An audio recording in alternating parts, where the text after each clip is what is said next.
Good evening. Thank you for joining us tonight. I am Erica George. I'm the director of the Tanner Humanities Center and the Samuel D. Thurman Professor of Law at the S.J. Quinney College of Law at the University of Utah.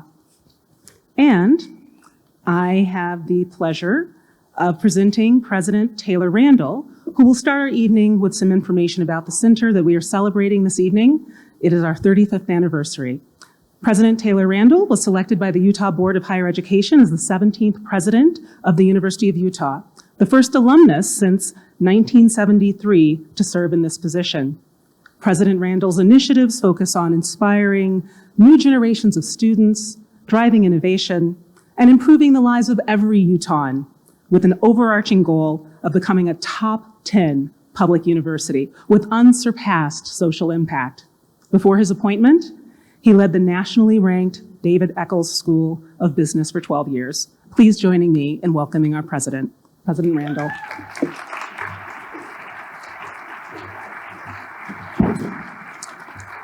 What a pleasure to be here tonight. Thank you, Erica, for this introduction. And welcome to the Tanner Lecture on Human Values. I am thrilled to be here. It is so much more fun to be meeting in person these days. This year, I want to just take a moment and thank the Obert C. and Grace A. Tanner Humanities Center at the University of Utah for doing this for 35 years. Could we just give that effort a round of applause? It's so nice to be able to have these incredible occasions to talk about human values, what it means to be social, to be in a society, what we each need to contribute to make this earth of ours thrive. On this important occasion, I think we also need to take a moment to thank the Tanner family for its multi-generational commitment to humanities and to the Tanner Humanities Center. This center was endowed by and named after Obert C. Tanner and his wife, Grace. Obert was a University of Utah student, a professor of philosophy, founder of the O.C. Tanner Company, and a philanthropist. The center is housed in the beautiful Carolyn Tanner Irish Humanities Building, and it continues to receive support and guidance from Stephen Tanner Irish, who is here tonight, the current chairman of O.C. Tanner Company. Thank you, Stephen.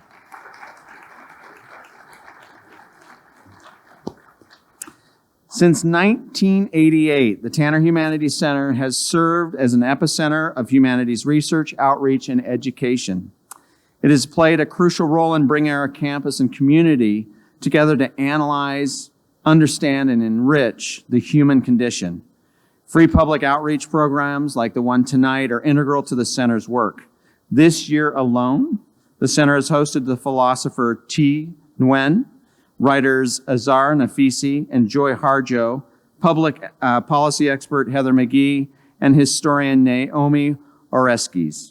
The mental health and climate change researcher Britt Way was also here this year. In tonight's lecture, the Tanner Humanities, the Tanner Lecture on Human Values is really the most publicly high-profile event that's offered by this center. This lecture was in part of a larger annual multi-university lecture series that was established in 1976 by Obert Tanner. Invited lectures are charged with reflecting upon and advancing educational and scientific discussions relating to our human values. The University of Utah serves as the leading institution in this consortium, and the individual Tanner Humanities lectures are delivered at 9 prestigious universities across the globe. Let me read those to you. Harvard, Princeton, Yale, the University of Michigan, Stanford, Berkeley, Oxford, Cambridge, and of course here at the University of Utah. In the past 15 years, the Tanner Humanities Center has brought an amazing group of lecturers to our campus. They include Isabel Allende, Spike Lee, Andrew Solomon, Abraham Verghese, Margaret Atwood, Siddhartha Mukherjee, Barry Scheck, Zadie Smith, Michael Chabon, Anita Hill, and Maya Lin. Finally, I want to thank all those involved in the center for organizing this, and particularly Director of the Tanner Humanities Center, Erica George, for making this whole night possible. We look forward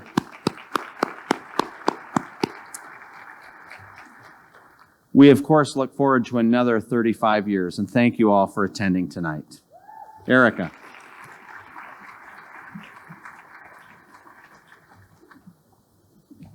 Thank you very much, President Randall, for your kind words and your continued commitment to the future growth of the Tanner Humanities Center. I'd like to take this opportunity to thank those who made this evening possible, the O.C. Tanner Foundation, and the Tanner Humanities Center team, including Beth James, the Administrative Director, Jeremy Rosen, the Associate Director for Faculty, Susan Anderson, our Development Officer, and Missy Weeks, the Marketing and Communications Specialist. I'd also like to acknowledge our students, Skylar Fetter and Stan Collins, who are our graduate research assistants, as well as the many presidential intern students who helped us with this evening. I also would like to acknowledge and appreciate the King's English Bookstore, who will host a book signing with, with Stan after his lecture in the Legacy Gallery just here in Kingsbury Hall. And now, to introduce our speaker. Today, we are witnessing a changing environment with more disasters and disastrous floods, fires, heat waves, hurricanes happening more often. Nearly 90% of refugees today now come from countries that are most vulnerable to and least able to cope with the changing climate. Weather-related disasters have displaced more people than violent conflict over the last decade. Last year, the United Nations acknowledged for the first time the human right to a clean, healthy, and sustainable environment. And it's about time. Tonight, we have the pleasure of hearing from an author who invites us to imagine new pathways forward. He's addressed the United Nations Climate Change Conference, and his piece of work that we'll be discussing tonight is absolutely extraordinary. I commend it to you. Kim Stanley Robinson is a New York Times bestselling author and winner of the Hugo Award, the Nebula, and Locus Awards. He is the author of more than 20 books, including the best-selling Mars trilogy and the critically acclaimed 2312, Shaman, New York 2140, and The Ministry for the Future. He traveled to Antarctica twice, courtesy of the National U.S. Science Foundation, and in 2008, he was named a hero of the environment by Time magazine. He works with the Sierra Nevada Research Institute, and his most recent work, The High Sierra, A Love Story, has been released. Please join me in welcoming Mr. Robinson to deliver our 2023 Tanner Lecture on Human Values. Please.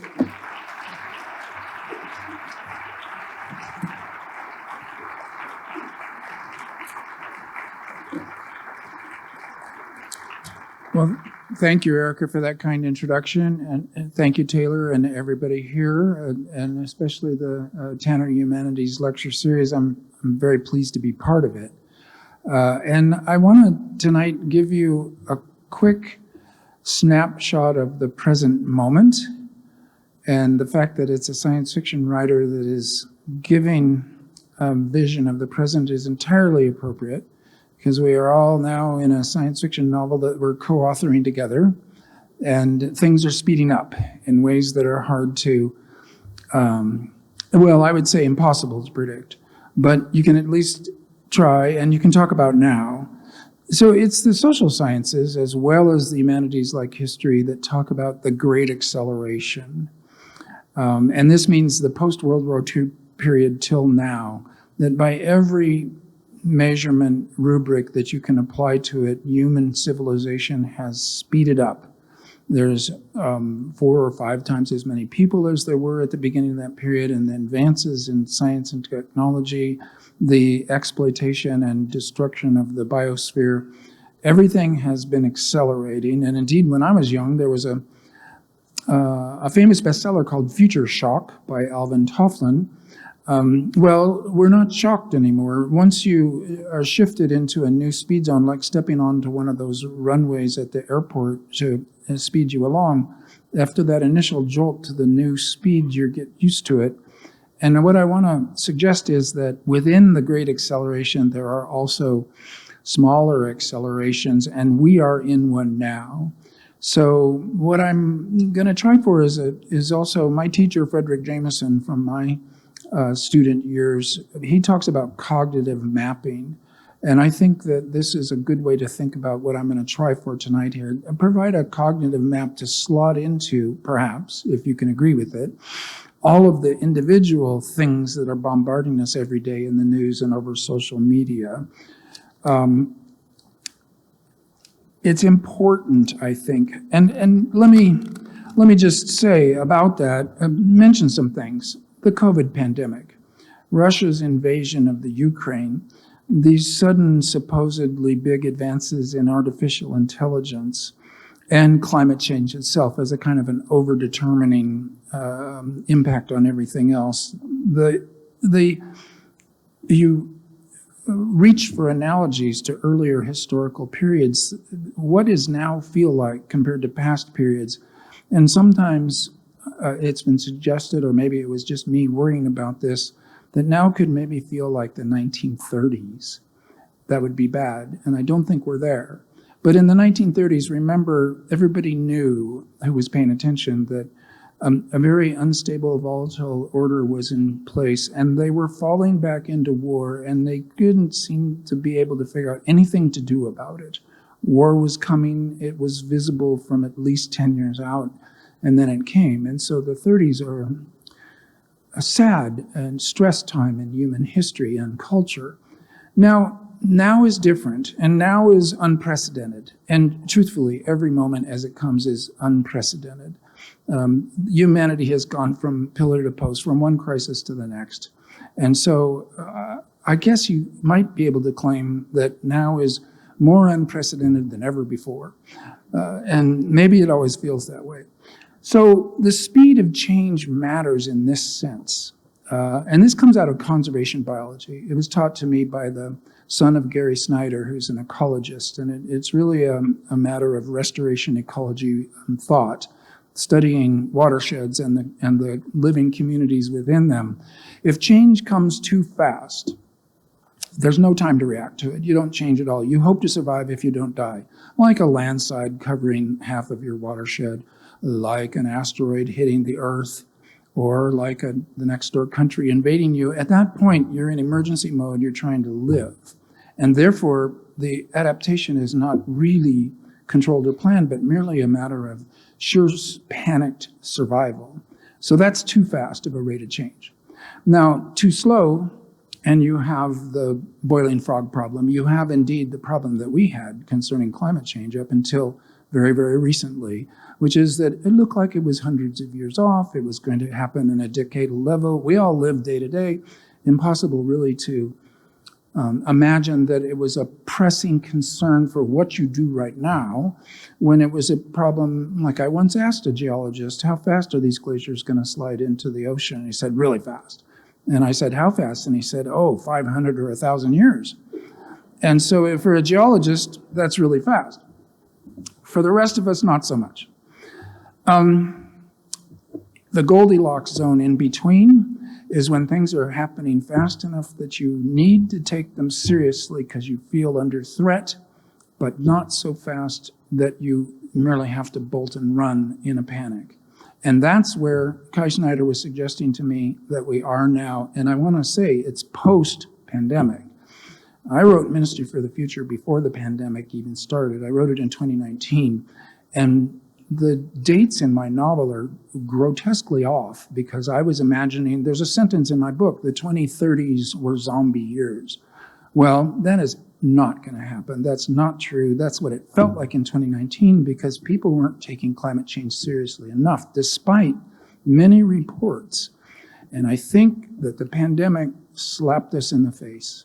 It was a sign that the biosphere can change your life utterly in a day, that you might be killed by it, that you might run out of not just your toilet paper supply, but your food supply, at which point that kind of supply chain would be a serious problem. And we came out of the pandemic by remarkable actions on the part of scientists inventing together, breaking all kinds of rules and norms and laws, vaccines for us.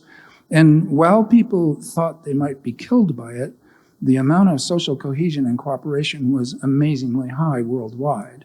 Later on, when people figured it was a disease like any other that you were likely to survive, then things changed in attitudes. But right at the beginning, it was a shock that we have that has changed us. It's part of the acceleration within the acceleration. We're no longer a frog boiling in the water. We have been dropped into hotter water, whatever. We are in a different state of change. And so the danger, the sense of the danger has also been clarified partly by a paper published in Nature. And we'll come back to papers later this evening, I think, because of what's happening here with the Great Salt Lake. But this paper in Nature in 2009 called Living Within Earth's Boundaries, it established a concept of planetary boundaries, that if we were to break through them by way of civilization's accidental side effects and effluence and other kinds of changes in the biosphere of the Earth, that if we broke through them, we might start a runaway hothouse Earth effect, a greenhouse effect running out of control in a positive feedback loop, such that if that happened in a severe enough way, we would get to a point where we could do nothing about it. That humanity only has limited powers over the physical biosphere. It's bigger than us, and there's not that much we can do. We can tweak, but we can't change. It could get into a runaway effect. We're going to end up at hothouse Earth, which has happened before in Earth's past. So this paper by Johan Rockstrom and Will Steffen, who recently died, Rockstrom's paper, because he was the lead author, is one of the accelerators, one of the pricks to humanity's cognitive map, a sense of where we are and what danger we're in. Because if we start a mass extinction event by way of a runaway hothouse Earth effect, global warming in a feedback loop, it will crash civilization as well. Food supplies, migrant, mass heat death, as in my novel, etc. Civilization is not that strong to take a shock that severe. So we are in some kind of existential danger here, and now we're aware of that. So, but we're still in the Goldilocks zone because we have a matter of some years, maybe a decade or two. You can't put an end date on it because it won't end. It won't be like in 10 or 15 years if we have acted inappropriately, it will be apocalypse. It will just be a degradation to a point of no return and continue to degrade beyond that. That could end up spectacularly badly, but it isn't something you can put an absolute date on.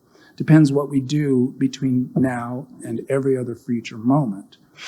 So in this Goldilocks zone, we've seen the Paris Agreement, where all of the nations on Earth, minus maybe one or two, agreed to fight climate change together with a binding international agreement that is quite specific in its obligations. The rich nations are to pay more. The poor nations are to get help, being often at the sharp end of the stick of climate change. Every year at the COP meetings, the Paris Agreement's promises of the nations to each other are to be made tighter and tighter, harder. The ratcheting of promises is written into the agreement itself.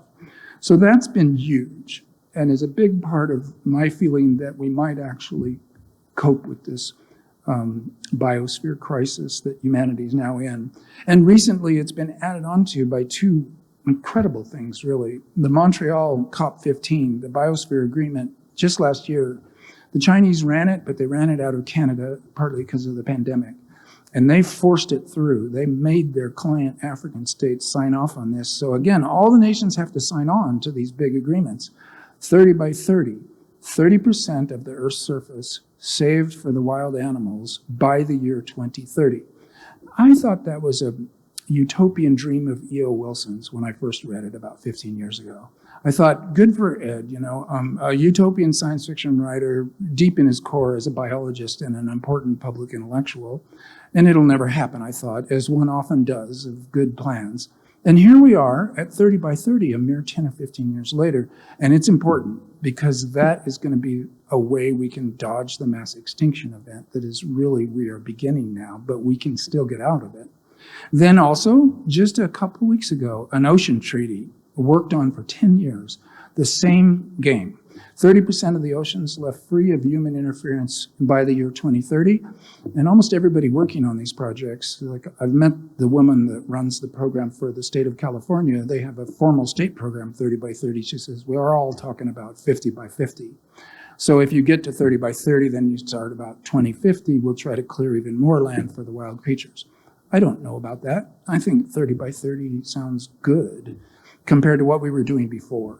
And I mean, the extinctions going on in the ocean are partly because of chemical changes and partly because of overfishing. Life is fecund. It will grow back if we let it. And this is the thing we have to hold on to and arrange for it to come back. We can restore the health of this biosphere. We're still at that moment, that Goldilocks zone of a crisis that can be solved by public action. So that's the international relations part of it. The agreements are made. But what I've been focused on in my novel, Ministry for the Future, is how do we pay for it? Because we live in the global capitalist system. Capital rules, the rubric, the very simple algorithm is profit and shareholder value. Those are the two ways that we measure how well we are doing. And if it happens to wreck things, if it happens to create huge injustice, that doesn't matter in the current order of things, which is sometimes called neoliberalism. And so say we have to stop burning carbon, replace our energy systems, our transport and our agriculture with non-carbon burning sources of electricity, of energy, of movement, of food, etc. We need to do that. Who wants that enough to pay for it? Well, it's a public good. Nobody pays for it the way you would pay for a television or a car. It's not a desire of yours, except in the sense that you want your children to have a good world, but you don't want to pay for it. This is part of the capitalist system. The same also with taking CO2 to the atmosphere. We're probably going to have to do that. If the scientists have looked at this global situation of planetary boundaries and said it will be much easier for us to keep the Earth healthy for us and be in a balance with it if we keep the global average temperature rise to 1.5 degrees Celsius. Well, we already have raised it 1.1. We're still burning a whole lot of carbon, 40 gigatons of it a year. That's 1 billion tons. It's going up there. It's adding to the load.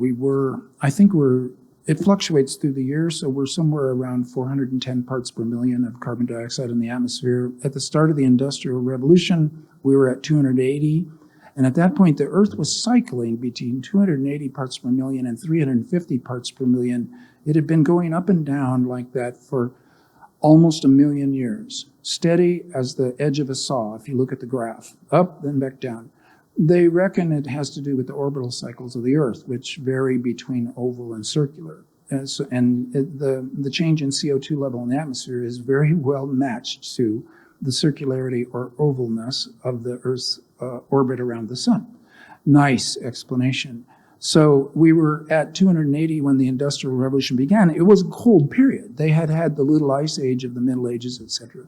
Then we were quickly up to 350, and that, again, back at the end of World War II. Now we're at 410, and we're adding 3 or 4 parts per million of CO2 per year. Well, I don't want to go on because I think everybody knows this, or you certainly can know it fast if you want to look into it. And we're going to have to bring some CO2 down. So then we've got blocks of dry ice, frozen CO2, like not just filling this theater, but filling all of Salt Lake City. 5 or 6 kilometers on a side, a cube of dry ice. What are you going to do with that? It's way more bubbly for your sparkling water than you need. Nobody wants it. And so it's like a waste treatment plant. Nobody really, because you want clean water, because you want to have working toilets and waste treatment for all of our excess material, we pay through the public good, through the government. We pay for things like waste treatment plants.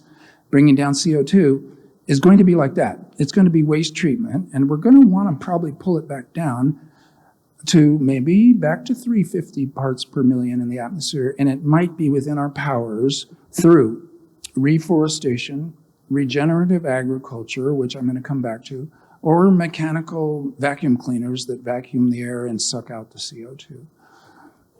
All of this is going to have to be paid for one way or another. And I want to say a special word about regenerative agriculture because I've been learning about it. We need food.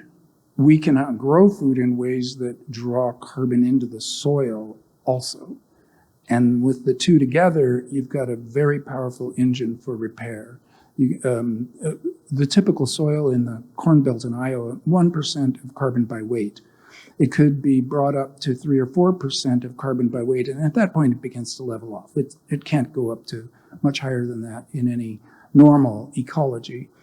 That amount of rise in carbon, if it was every agricultural field on Earth, would be all the CO2 that we've put into the atmosphere through the entirety of human history since the Industrial Revolution. So the capacity is huge. It's not that it would be easier or that we will do that, but it's a sign of hope that we've got that much capacity to draw CO2 down, and we're going to have to do it. But how do you pay for it? I come back to this. In my novel, they call it the carbon coin, that essentially, you know about quantitative easing. In 2008, we had a depression. The Fed and also the central banks all over the world made up new money. I'm just going to say it as quickly as I can here. Made up new money because it's fiat money. Government makes up our money all the time. They made up, for 2008, they made up somewhere between $5 and $10 trillion, injected it into the economy and kept it from being a full-on depression. It was just a recession. Quantitative easing, it worked. And the value of money did not disappear in people's eyes. Then when the pandemic hit, again, quantitative easing, something like $15 to $20 trillion made up by the governments of the world and given to people. And this time, unlike the 2008 bailout, which was mostly failed banks that had gambled stupidly, were still given the money to go onward, and they continued to loan it with the same reckless attitudes. That wasn't a very good bailout, 2008. In 2020, it was more often given directly to American workers, small companies, given to people rather than to banks, and it saved us from an instantaneous depression when we shut down for the pandemic.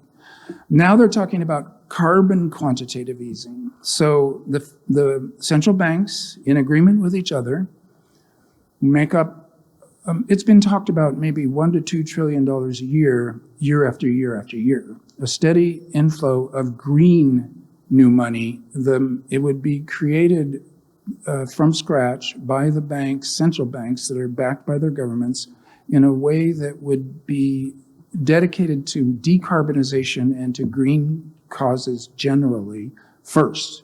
After that, it goes into the general economy just like any other money, after that first expenditure on a good green cause. This does wonders for employment. It represents something close to a full employment plan, which many of us have wished for devoutly our entire working lives. But more importantly, it would mean that the economy itself is not just rewarding profit and shareholder value. Instead, it would be deliberately inspiring and sparking, providing incentives for, but just paying outright new green businesses to do the necessary work of creating this waste treatment system, of repairing the biosphere. So it was described in my novel as the carbon coin, which is sort of a shorthand for it. And happily, I discovered this after I wrote my book, the central banks have an organization called the Network for Greening the Financial System. About 90 of the biggest central banks on earth are already gathered to discuss this very matter. How can we green money using monetary policies? They have a white paper you can look up online that has 9 suggestions for greening money. I reckon that the carbon coin is either number 10, or else the carbon coin is a symbolic name for all 9 of them, or for any other instrument that greens money from the source. And so it made me very happy to learn that this idea of mine, which had been suggested in the kind of speculative economics literature, which is pretty damn slender, I can tell you, it's actually a mainstreamed idea, and I didn't know it. But it's better that it is that than that you can't stay on the cutting edge. I've seen that many times in my own education going forward. So then the International Monetary Fund. This is a kind of a Bretton Woods USA soft power, imperial power. It's mostly an American-run thing, and it funds the rest of the world, and it often bosses the rest of the world around who need money and can't quantitative ease. They can't make up new money like the United States can. If a little country does it, they go into hyperinflation because nobody believes in their money. They've just blown their money out by doing that. It's really the US dollar and the other really big economies that can quantitatively ease by making new money without people losing trust in money itself. So the International Monetary Fund has a thing called special drawing rights. It took me a long time to memorize that name because it's so weird and so vague and so bureaucratic. Special drawing rights. What does it mean? It means free money to countries in distress. And what I mean by that is it's given out as a loan explicitly with the idea that loan never has to be paid back. And about $500 billion has been distributed through this system that I don't think the IMF wants us to know about. Because there will be certain parties and factions and individuals who will cry foul if we're actually making up money and giving it to strangers. Oh my God, what a moral hazard, what a welfare case, etc. But it's happening, and you don't want a lot of small countries going into the problems of Somalia or Sudan. A failed state is bad for everybody. And the failed state is very possible, and when countries do fail, they lose their police, they lose their schools, they lose their airport centers, they lose their social cohesion, and they go into a state of anarchy, of war of all against all. We've seen it in Syria during their civil war. We've seen it in Somalia. It can happen. So there are already financial mechanisms out there. And even more conventionally than those, you can legislate money that already belongs to the government to be paid in certain causes. So the Biden administration's IRA bill, Inflation Relief Act. So you're spending, $380 billion to save the biosphere of Earth. So naturally you call it the Inflation Reduction Act because you don't want to scare anybody or pretend that we're saving the world when actually we are. That is a crucial bill, the biggest environmental bill in the history of the world. And it's written such that the work of it has to stay in American factories. So this is called industrial policy, where the government begins to tweak the economy. It's no longer free trade. It's no longer neoliberalism. It's no longer free-floating capital that gets to go to the cheapest labor, Vietnam or somewhere in the backcountry where you can pay people a dime an hour to do work that Americans would need to get $10 an hour at least. That's going away with an industrial policy that says, we'll give you a few $1 billion to do your project, but you have to do it in the United States of America. European Union immediately cried foul. Oh my God, what about us? We're greener than you are, and we have European companies that should be able to compete for these contracts. And the bill was written to say, no, this is American. The European Union says, oh my gosh, we need to have this for Europe too. We're going to do the same thing in Europe. It's back to protectionism or various kinds of theoretically bad impediments to the free flow of capital to the richest people the fastest. But it's good for stimulating green work fast. It's a tremendous thing. And it's a response to all of the petrostates too.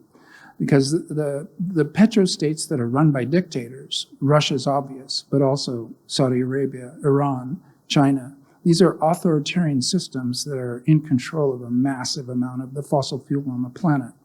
I think it's one of the reasons why the Biden administration approved this recent drilling in Alaska, the Willow Project. They need to be American sources of liquid fuel, so we can't be blackmailed by authoritarians and dictators.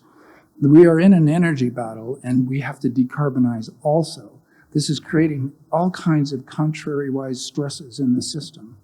But we're also all in the boat together, and you could say that China is a big new enemy of ours, but they are desperately in need of climate change relief, and so is everybody else. But China's vulnerable. It's kind of an enormous Utah, the backcountry of China, Western China. Almost everybody in China lives on the coastal strip on the East Coast. If you look at a population map of China, it's quite startling. And I think one of the reasons that Premier Xi signed on to the 30 by 30 thing is they probably have 30% of their land, despite their immense population, already free for wildlife because they have Tibet, Annam, Xinjiang, etc. So they are a big wild country in the backcountry and resemble here quite a bit. And so they have a horrible water problem. And so does everybody on Earth. So the difference between the 30s and now is, although we are in a desperate state now, we're all in it together. Every human on the planet, a war against another country, like Russia's brutal and stupid war, does not solve the larger existential problem of climate change. There's going to be a natural urge to hunker down into your own little tribal unit. There's also going to be a realization it doesn't do you any good. You can't hide from climate change. We're going to have to actually trust each other. We're going to have to go from the nation-state system, which is really what rules the world now, along with trade laws. But the nation-states are sovereign bodies. They get to do what they want with their country. We have to move from nation-state to member-state. So the European Union, again, every country in Europe is a member state of the European Union. That's different legally, it's different financially, it's different psychologically. Because then you're not just, I would almost said a Brit, but of course they left. You're not just a Greek person or a Spaniard or a Norwegian, you're also a member of the European Union. You know, Norway might not be, but you know what I mean here.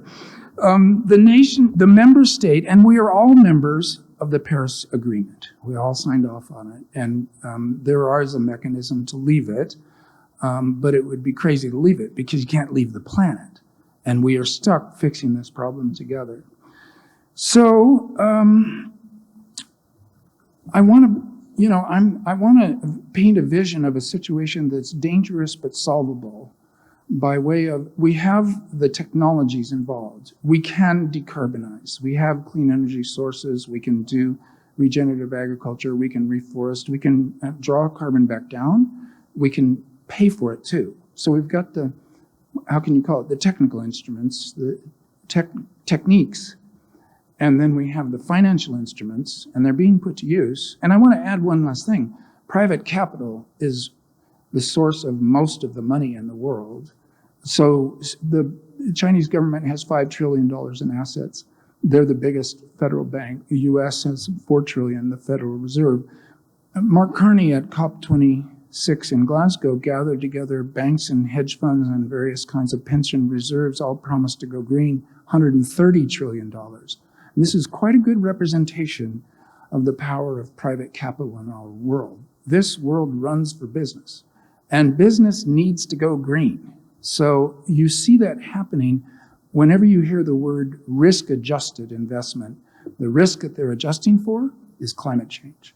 So those factors are being factored in now for investments from private capital. If government says, we'll pay you to take the risk to invest in green businesses, private capital is going to go there. They are ready to move on it. They know that the biosphere collapsing is bad for business.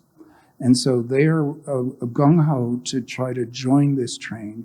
There are very few villains. There are very few people going, oh yes, I want to wreck the world. There are some of them. They are not completely absent from the human picture, as you know.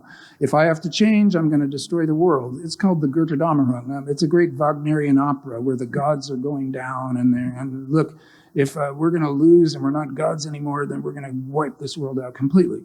The Götterdämmerung. I translate that as the goddamning of the world. It turns out it really means the twilight of the gods, but I like my translation better. So there are outstanding problems. I'll mention one so that you don't go away thinking that I'm telling you everything's going to be all right, because we are on a knife edge of things going all right through huge effort or things falling apart and us really struggling. The petrostates, Russia I've mentioned, but also think of more positive actors in the world. Venezuela, Nigeria, South Africa, Australia. These petrostates make most of, and let me add this, fossil fuels are owned by nations. About 75% of the fossil fuels on the planet are owned by the nations that sit on them. They are not private companies like Exxon and Shell. Those companies exist.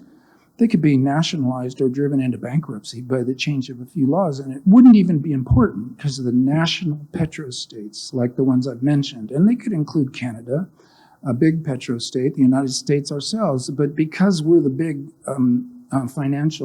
we're still the big dog on this planet when it comes to the US dollar being the benchmark of everybody else's money, we're not quite a petrostate like the others.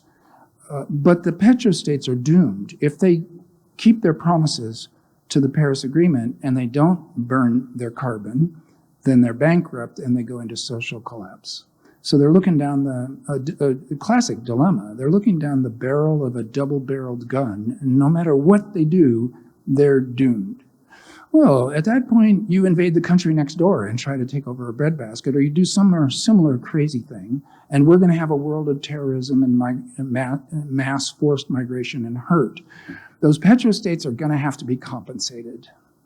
And this I've been saying, and it's kind of a bridge too far, especially with Russia having invaded Ukraine. But think of it this way.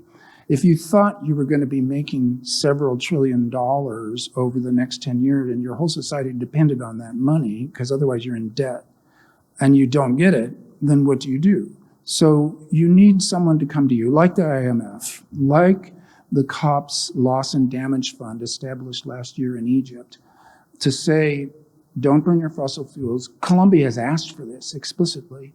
We will compensate you. It will be a discount. You know, you're going to take a bit of a haircut because clean energy already outcompetes you. We're going to amortize it so it's paid out over time, the same way it would have been paid in if you'd been burning carbon. So it'll be a century's worth of smaller payments, and it'll be entailed. If the world gives it to you, you have to spend it right on green projects, no corruption, no kleptocracy. And you become at that point a member state of some kind of a fossil fuels non-proliferation treaty, and there is such a thing being worked up.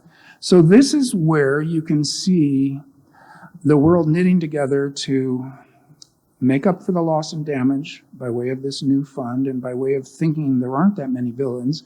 A country like Nigeria is simply desperate. Some petrostates have been virtuous with their money. Most of them, the leaders have stolen it, and the poor citizens of the country got nothing.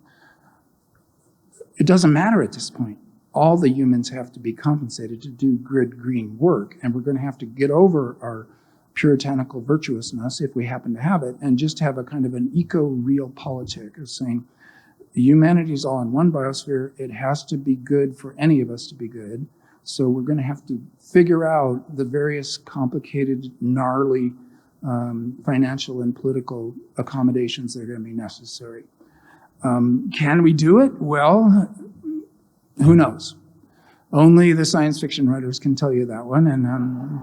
And I am absolutely not only out of answers to that one, but also out of time for this particular talk. So I'm going to join Erica. Thank you.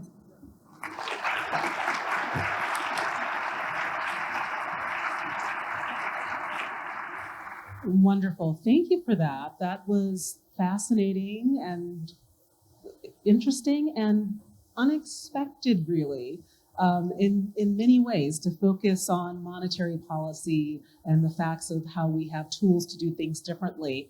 I wanted to shift gears a little bit and ask you, you say we have all the technical tools to do it. Why is it that we aren't doing it? What is the role of the humanities? You write a lot about finance, law, engineering, and point towards technical solutions, but isn't there some disconnect in the need for stories and storytelling and precisely the kinds of work that you do as a humanist to maybe drive us towards thinking more about being member states than nation states and how we are in this together, but differently? Well, yeah, I think that's right. But this is what Raymond Williams, a British literary critic, called it the structure of feeling. So each time in history has its structure of feeling. It's partly biological, like anger, fear, love, but it's partly cultural and linguistic, and each historical moment has a different sense of what the feelings are in that time. So you're really talking about a change in our structure of feeling, which is, I would point out, it's a religious question. It's a question of existential, philosophical, basic values. Do you trust other people? Do you care about your children? These kind of questions are big and vague, and they're religious questions. And so I also want to point out that people looking at this situation, we are decarbonizing pretty fast. Solar and wind are now cheaper than burning coal, and so you have to replace an infrastructure that's already huge and in place, and nobody can profit from it except the companies getting paid to do it. And that's why I keep coming back to this. You have to be able to make a living. You can't do the saving of the world as a charity project in your volunteer time on the side. You need to be able to make your living at it. And this is where I keep coming back to this question of, if it's only about profit, and the methods for measuring profit are skewed badly, like if you wreck a forest and you sell it for toilet paper and you make a 10% profit, but if you save that forest, then someone would maybe compensate you at a 2% raise in what you spent. In this world, you'll turn it into toilet paper. That's the way it is. That's capitalism. That's an unbridled neoliberal late capitalism, is an extractive short-term system. And we're all kind of trapped in it because no matter what you believe ideologically, you still have to make a living. You have to do something that will pay the bills and keep you housed and fed. Well, if restoring the biosphere paid your bills and got you housed and fed, we would be way better off. And that is driven not just by values, but also by laws. And so you get back to law schools, you get back to government. So this was an interesting fiction book because it's so close to nonfiction. You devote a good amount of time in this book talking about laws, talking about institutions, talking about a wide array of actors, from intergovernmental institutions to financial institutions to eco-terrorists. And I wonder if you see how these efforts are interacting, given the number of forces that you bring to bear in this novel. I also wanted to invite you to talk about the protagonist. For those who've not read Ministry of the Future, it envisions a ministry that cares about the future of life on Earth. And it's led by a woman, Mary Murphy, who faces challenges. She's kidnapped by an eco-terrorist. She's also trying to bring together these different institutional actors. We know that in a changing climate, women are going to be adversely affected disproportionately, not having access to, in Africa, not knowing how to swim when there's a flood. Most women and girls aren't taught to swim. So there are really very specific ways in which women are disadvantaged. But in your novel, there's a woman who's really a heroine leading a charge to envision a different future. Can you speak to the importance of inclusion in identities that you imagine being leaders in your novels and in the world? Yes, and thank you for that. It's been important to me. My characters, going back to the Mars trilogy start, Red Mars, have been evenly split in the old gender lines of men protagonists and women protagonists. So the 32 chapters of the Mars trilogy are, I thought I counted right. It turns out I'm off by one, but let's say I counted right. 16 chapters each from men's point of view and women's point of view. And this is 91. I am a leftist, hippie feminist. But as a man, a white man from Southern California, what a feminist means, you don't want to be too bossy about it, or you're kind of defeating the point. So I do what the women in my life suggest that I should do. And one of my teachers was Ursula K. Le Guin. Now, that was a great moment in my life. And she's, yeah, the great mama bear. I loved her, and we became friends. We even did an event together in a venue like this, reading each other's work at a certain point, which was enough to raise the hair on the back of my neck. And so I've learned from my sisters, from my mom, very important, and from my wife. And so also, a novelist, you're supposed to be able to, you hope to try to channel anybody, like you become the character. It's like Calvin with Hobbes. You want Hobbes to be livelier than you. And so sometimes Hobbes is just a little doll on the floor, stuffed doll, and people are looking at Calvin like, you're very weird. And that's maybe a novel that didn't work. But when a novel works, Hobbes is alive, and people are more interested in Hobbes than in Calvin, maybe. And I'm not as great at Calvin. I'm a very ordinary, dull, suburban house husband. But my Hobbeses can be pretty lively, and that's what counts. So the women characters, and now think about this. Mary Robinson ran the UN Human Rights for a while, an Irish woman, and what a great name. I talked to her in Glasgow, and she said, well, it's my married name, Stan, and I'm actually Mary Claire. But in any case, Mary Robinson, Christiana Figueres, who got the Paris Agreement signed, amazing achievement, woman from Costa Rica, Christine Lagarde, running the European Central Bank, Angela Merkel, an awesome chancellor of Germany.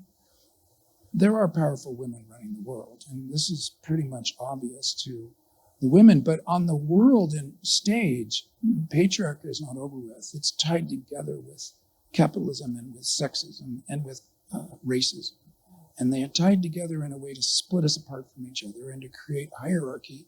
And you can be suffering, but if you're way higher in the hierarchy than other people, you can think, well, I'm not so bad. I mean, there were people worse than me, and I don't like them.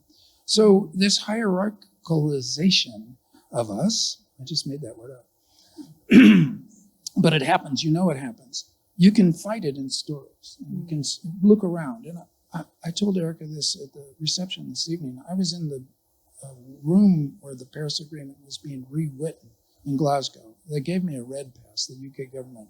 I didn't know what it meant, but my UN helpers said, Stan, that means you can go into the negotiating sessions, not just out in the blue zone or the green zone. So I spent the whole rest of the time in the red zone watching the diplomats do this stuff. It was more than 50% women. It was more like 60, 65. When you got to the announcements, it was mostly men. When you went back to the work, lawyers, diplomats, it was mostly young women. And they were very cheerful, very serious, very meticulous. They were doing their job. And it was beautiful because their job was really writing and editing. So I had a particular soft spot for that. So, of course, you have to, I'm pleased that some of my best characters are my women characters. The widow Kang in China in the Qing dynasty, Maya and Nadia in the Mars trilogy, and it goes on like that. So Mary Murphy's in a line of characters that I'm pleased with. And as am I, and it's very refreshing to see that representation. I guess I want to turn to global and local or global issues. There's been a place for the private sector. You shared that in your remarks. But we've also seen shifts like Patagonia, who now say that their shareholder is Client Earth. We have nonprofit law firms like Earth Justice who claim their client is Client Earth. We see an uptick in climate change litigation brought by the future, children. We see still oil and gas companies that spread disinformation and delay and deny real change. And more recently, we saw the Biden administration side with climate damaged communities that are trying to sue for relief.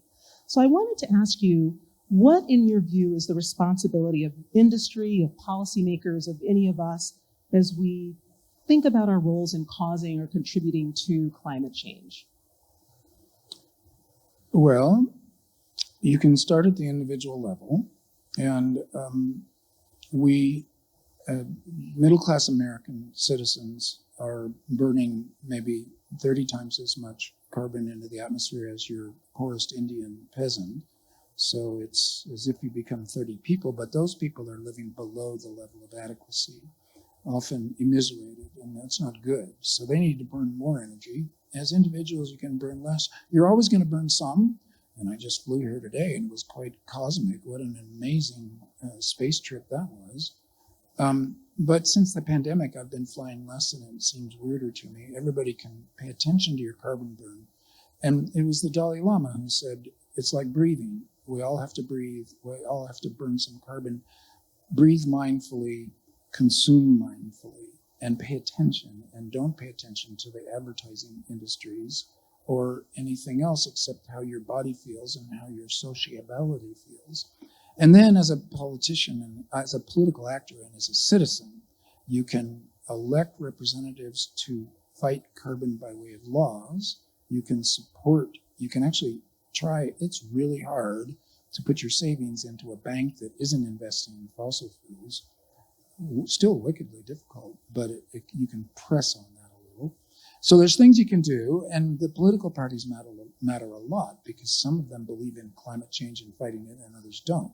Some of them believe in government as an economic actor and a stimulus and a Keynesian fashion, and others don't. So your choices that you make, your activism on that level, your contributions, all of those can help. And then it really does come down to the laws that we pass. We can pass laws that are still essentially supporting the private businesses that are doing good work for the planet rather than bad work, and investing for the long term rather than the short term. These are all generalities, but you see what I mean. Now, I'm not able to see out there, but somewhere out there, there are microphones, and we have time for a couple of audience questions. Oh.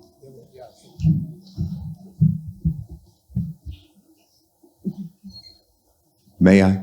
Please. Michael Kahn.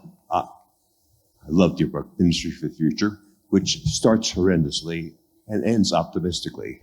And part of the optimism is you envision a United Nations that has the capacity to act globally, including bringing down all the private jets in the world on one particular day. Right now, our United Nations is more like the Articles of Confederation. What do you envision? I mean, you're talking about member states as unions, but what are you envisioning in terms of an ability to act globally, and what resources are necessary for that to happen? Before you take that question, I think I see other people standing there. If I would take a series of questions, are you? That's Well, I'll answer Please. that one while people are going to a mic if they want to, because it's a good question. Because really in my Ministry for the Future, the Paris Agreement allows for the creation of a standing subcommittee that can be there year-round, not just at the COP meetings. And in my book, they do that, and it's a year-round committee. They tuck it away in Zurich, not in Geneva, and they have next to no power whatsoever and a very limited budget. And all of my friends in the UN, and now because of this book, I have friends in the UN, they're very happy to be represented as saviors of the world, because they say, we are like a golf tournament. We're the people driving the golf carts, and the actual stars, the golfers, are the big countries, and the G7, and China, and USA, and European Union, and then the BRIC countries, and down from there. Powerful nation states are calling the shots here, and a tiny little UN unit called the Ministry for the Future is like a fly trying to get a horse in a different direction. Not much power. What kind of leverage? I was thinking of those Mission Impossible, the old TV show, where a small group of people would fool people into doing the right things. And they weren't actually assassins and murderers, but rather theater managers that would fool a bad dictator into making a terrible mistake. So my ministry was modeled on that old Mission Impossible idea. And indeed, when Nadim says there's a black wing to this thing, Mary, that you don't want to know about, that's one way that the novel puts the burden on you. If you were in charge of the Ministry for the Future's Black Wing, if you were Badim, what would you authorize? And it actually, I was very pleased to see Obama like this book, but I was actually also puzzled and curious, because he authorized some extrajudicial murders as President of the United States for the greater good as he saw it. So he was in the position of Badim, and he still liked the book, but nobody could have imagined that moral dilemma more than Obama could have. And so I think I must have caught something right there. But really, the novel is constructed so I can squiggle out of making any morally irresponsible statements myself. I'm a pacifist. I would not, the way that you don't get caught in a situation like that is to not run for president. So I wouldn't sanction any kind of violence against other people. And I don't think it ever works. But every reader reading the book sees things like Crash Day. Now, did the ministry do that? Or was that the children of Kali? Or who did that? And did that help or did that hurt? All these questions remain in the book because I didn't want to answer them. I wanted to ask them. Wonderful. I see another couple questions. Hey, Mr. Robinson. Big fan. I love New York 2140 and another female protagonist, Charlotte. Big fan of her. But within that book, there are bank collapses, some planned. With SVB collapsing, can you envision the actual world having some transactional change or alternative, like the intertidal stuff within 2140, or what do you think should happen in the aftermath of SVB? Well, that's a great question. I've been thinking about that as I read about it and reading the analyses of this Silicon Valley bank that made some reckless loans, and then suddenly the squeeze in interest rates, etc. Suddenly it was losing money, and then everybody wanted their money at once. A bank run, and boom, they're gone. A bank run, since the banks only keep 2 to 3% of their loans in assets in hand, if everybody went down to the bank and asked for the money at the same time, the bank couldn't do it. So they're backed by FDIC, so that if you have $250,000 in the bank, the government will pay that back. If you have more, it's at risk. Except this time, the Biden administration decided that even if you had more that you lost in that silly bank, you were still going to be covered. Whoa. Well, this creates the moral hazard there. Now people are thinking, I might as well not even worry about it. Any bank that goes under today that is even regionally sized will be backed, because we don't want to start another recession like 2008. So now I will tell you the plot of New York 2140, and I would recommend that way faster than I would recommend Violence Against Other Humans. In that novel, everybody who has debt, mortgages and student debt, and rent, they all don't pay on the same 4th of July. The banks all collapse. The federal government comes in and saves them, and like they saved General Motors in 2008, they save them, but now they're federal banks. So in other words, private money gets nationalized, and it's really government of the people, by the people, and for the people that is even running our money, rather than private capital running our money. So a little revolution that is financial entirely. They are vulnerable to the masses. We are the ones that give our money, our mortgage payments, and the banks are all interdependent on each other. You could, in fact, crash the system and then demand another system that is more public over private, that is hopefully pushing for the good of humanity on this planet, rather than just for individual billionaire profit. So, sure, it's being discussed, not because of my book, which I always am a reporter, not a initiator. I don't have that many ideas myself, but I read a lot, and when I see ideas that sound like good stories, I try telling those stories. Thank you. I see another question. Hi. Sorry, I'm trembling because I'm so completely intimidated and a massive fan. But so I found the most compelling characters in your novel to be the children of Kali, because they are born of the cataclysm that opens at the very beginning of the novel, in which 20 million people essentially suffocate to death as a result of, the human heat wave. And yet I found the most, interesting scene to be when Davos is occupied. I guess what I find, my question is, what gives you the confidence that the governments of the world will act over mass death of people who are not ultimately very influential consumers? Well, I'm not sure that they would. I don't have that confidence at all. People are really good at saying, well, it didn't happen to me, and therefore it's not my concern. Or it happened to people on the other side of the world, or it happened to poor people, or it happened to brown people. It will never happen to me. It's not my concern. They did it to themselves, etc. We're very good at that kind of splitting and othering, as we all know. If it did happen in India, the Indian government might fall, and the new Indian government immediately do geoengineering and immediately get quite revolutionary within India. You never know what will happen. I was running a plot because I was afraid we are going to have a wet bulb 35 mass heat death. And it could happen that one of the hottest wet bulb temperatures ever recorded was right outside of Chicago. So it's not as if we are, in the American West, we're okay because it's dry heat. But in the American Southeast and in the Midwest, where it's humid heat, the whole world is in danger of this kind of mass heat death.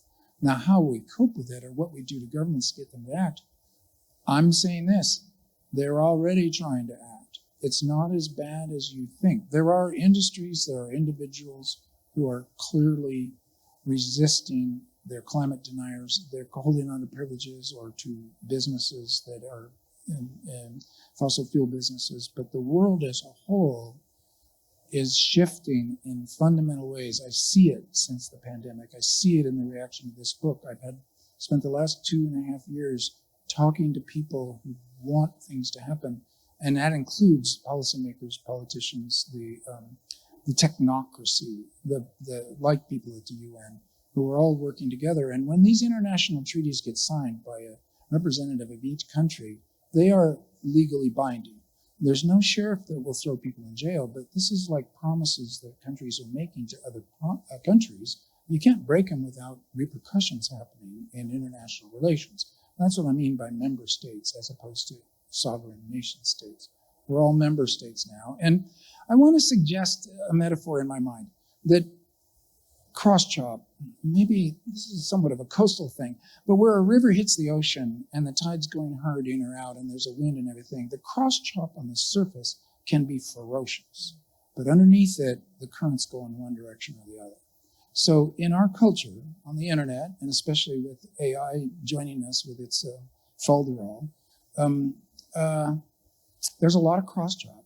But where the current's going underneath is where you've got to try to intuit it, step out into the tide and feel it yourself. I mean, I don't want to take the metaphor too much further, but you see what I mean.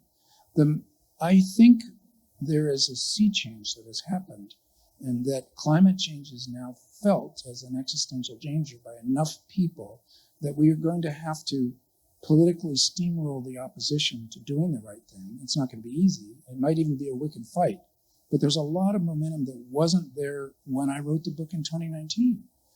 Things change fast sometimes in culture. And those of you who are old enough, who are my age, think about how things felt in 1978. Think about how they felt in 1982. Culture can, it's like pendulum switch or a saloon door. It can slap you. Things can change fast. Well, on that note, I think it's time to thank you for talking us through these changes. Please join me in thanking Mr. Robinson.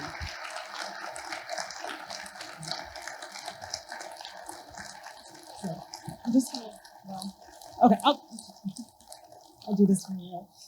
So as I mentioned, there will be books available outside, and we will be concluding our 35th anniversary celebration with an event on April 18th. And I don't know if somebody's waving at me from the back about this. So I will simply conclude. Gretchen Henderson, who's an alumni of the Tanner Humanities Center community, will be talking about her book, Life on the Tar Seeps, Overlooked Ecologies at the Great Salt Lake and Beyond. So please join us for that. And please join me in thanking Mr. Robinson again. Thank you very much for being here. Thank you.